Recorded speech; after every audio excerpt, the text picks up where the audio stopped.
Hello and welcome to lecture number 8 in this series, and today's perfume of the day is Mitsuko by Guerlain, and it's a perfume that was composed by Jacques Guerlain in 1919 and took its inspiration from a very famous fragrance composed 2 years earlier and sold by the company called Coty, and it was called Chypre. And Jacques Guerlain was very, very good at taking a brilliant idea and somehow filling it out and improving it and so on. And this is what he did. And Mitsuko is actually my favorite fragrance, pretty much. And it's still sold today. And it's in really good shape, unlike many other fragrances that have been reformulated over the years and cheapened and damaged and everything. The actual current version of Mitsuko is, I think, truly excellent, and much credit must go to Guerlain as a company and to Thierry Vasser as a perfumer for having made sure that their great classics are still as they were, or pretty close. Anyway, so today's subject will be the mechanism by which we can smell molecular vibrations. I told you in a previous lecture that I'd had this sort of revelation one day where I found that you could measure vibrations of molecules with electrons. And today I'm going to try and explain how I went from that particular piece of scientific work, which had been done in 1966, to this biological version of it. And that particular process took me, I don't know, about a year and a half, and ended up in the publication of a scientific article, which took a long time getting published. When you write a scientific article, you send it to journals, or a journal to start with, and then they send it to people who have an opinion about it, and then they decide whether to publish it or not. And this is called peer review. And in my case, I sent it to Nature, which is the #1 scientific journal in the world, or was. I mean, these days there are so many journals and people have access to things through the internet that it almost no longer makes sense to rank journals in terms of importance. But in those days, I'm talking 1995, Nature was still the sort of preeminent, the #1 journal. And I sent it there, and they didn't take it in the end, but it took them almost a year, I think 11 months, to decide not to take it. And it was pretty close. I think at the end, one of the editors, the editor of Biological Sciences, had decided to take the article and publish it, and his boss, the overall editor, decided not to. The big disagreements between the various people who read the paper continue to this day, actually, for those for and those against. And as you will see, it's far from over. So anyway, let me start with the explanation of what the mechanism of electron spectroscopy is. So the first thing that's important to remember is that the original electron spectroscopy, or electron tunneling spectroscopy as it's known, was done by putting two pieces of metal, one very close to the other with a gap in the middle, and watching what happened to the current flow between these two pieces of metal. So to understand how this works, I have to show you a little illustration of the actual physics involved. So here on the left we have the two pieces of metal separated by a gap, metal 1, gap metal 2, and the gap is very narrow. The gap is maybe 1 nanometer across. That's 1/1000th of a meter. This phenomenon that I'm going to be talking about only operates on very, very short distances. And metal 1 and metal 2 are filled with electrons. As you know, metals conduct electricity, and the reason they do so is because their electrons inside the metal are mobile. And in other words, they can move from one place to the other. And if you look at the way that the electrons are arranged in metals, the energy levels for electrons, if you imagine, this is completely a thought experiment, you take just the metal nuclei and you fill the thing with electrons. Well, what happens is that the electrons fill up to a certain level called the Fermi level, and which is indicated here by EF. And then above that energy level, the Fermi level, there are no electrons. So under normal circumstances, if you have two metals, two identical metals, and you bring them close to each other, because the electrons are at the same level on both sides of the gap, no current flows.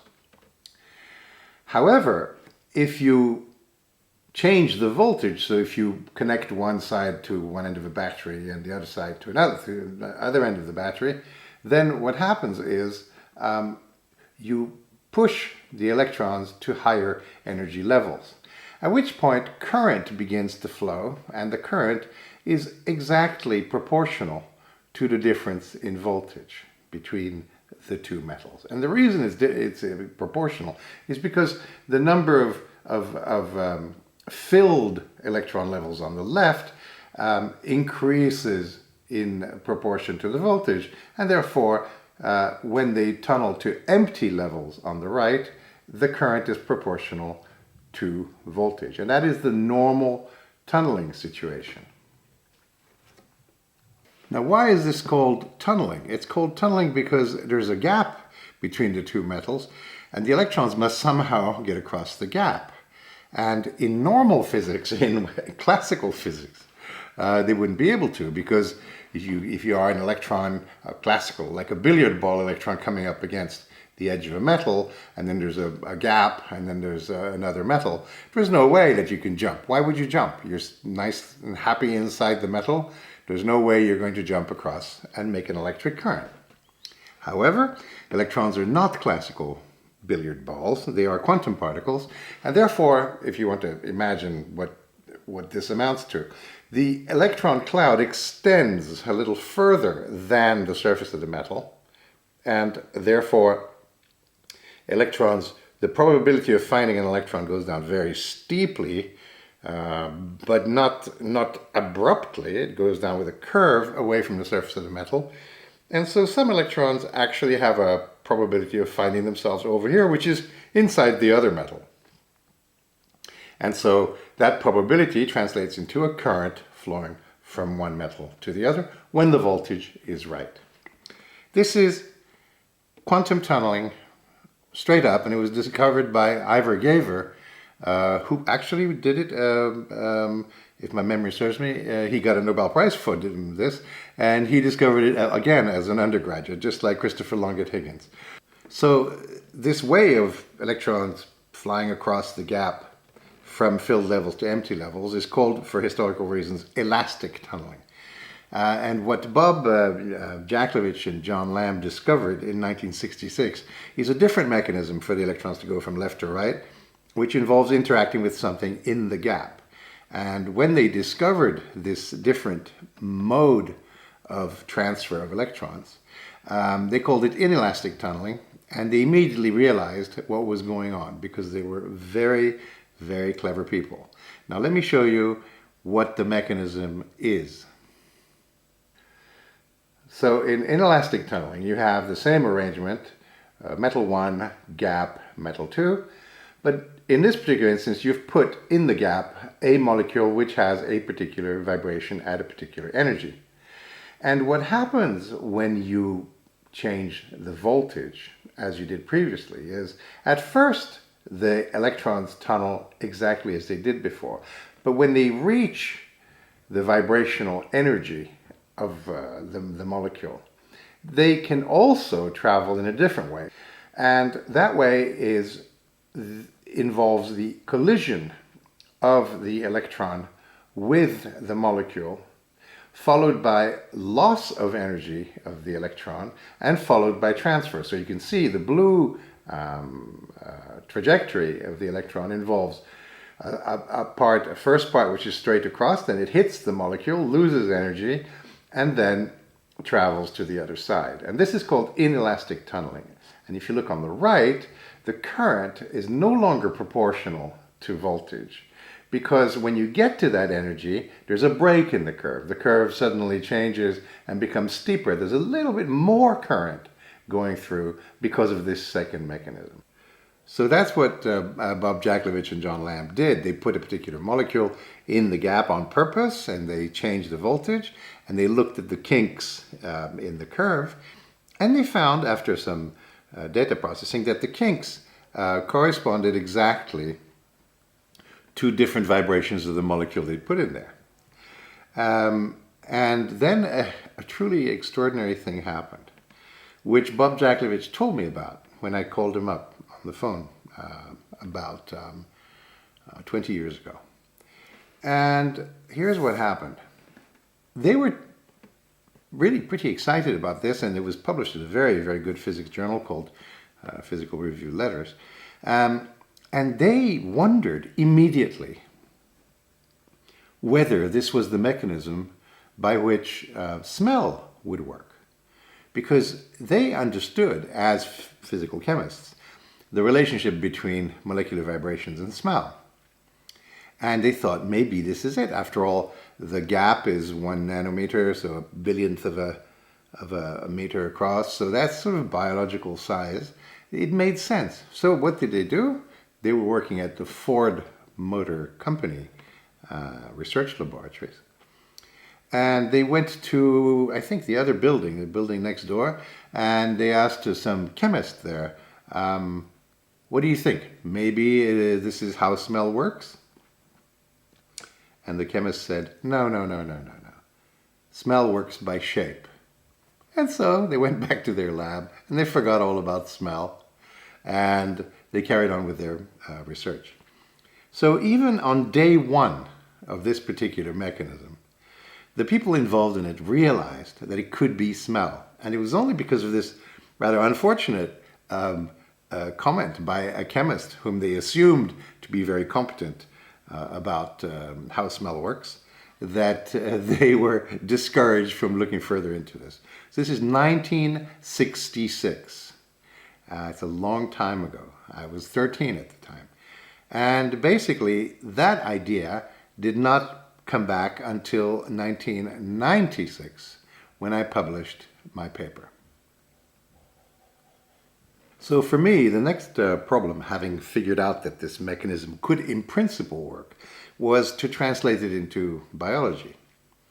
And the number one problem was that, of course, there are no metals in biology. There's no chunk of metal anywhere in your body, unless you've had a hip replacement or a tooth implant or something.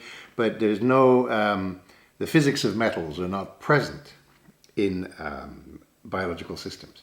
And that is both a problem and a solution, because unlike metals that have this continuous distribution of electron levels, which you've seen, which means that the current is proportional to the difference in the Fermi levels of the two metals separated by a gap.